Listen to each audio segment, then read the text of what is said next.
Let's do a poison books FAQ. First, what is a poison book?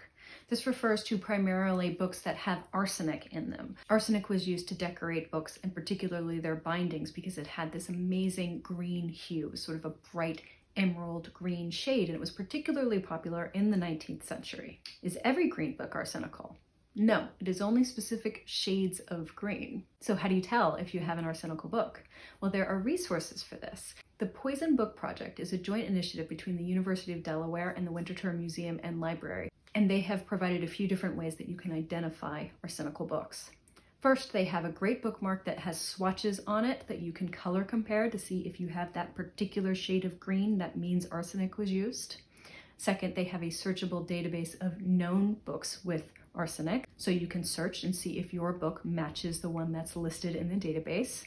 And finally, they have a great flowchart for you. Do you have a poison book? Is your book green? Is it a bright, vibrant green with gold decoration? Yes, you may have a book that contains arsenic. So what if you do have an arsenical book?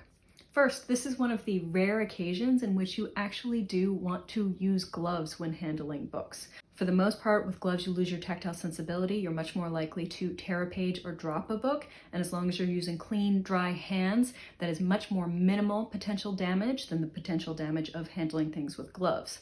But that's not the case when it comes to poison, which is very dangerous to you. So wear nitrile gloves, wash your hands before and after, and wipe off any surfaces that the book has been on.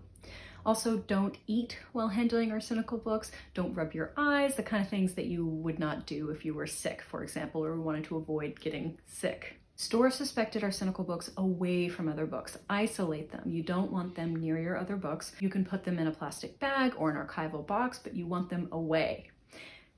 How do you get rid of arsenical books then? Well, they qualify as hazardous waste, so you would have to dispose of them in a way that matches your local and state regulations. You can't just throw them away.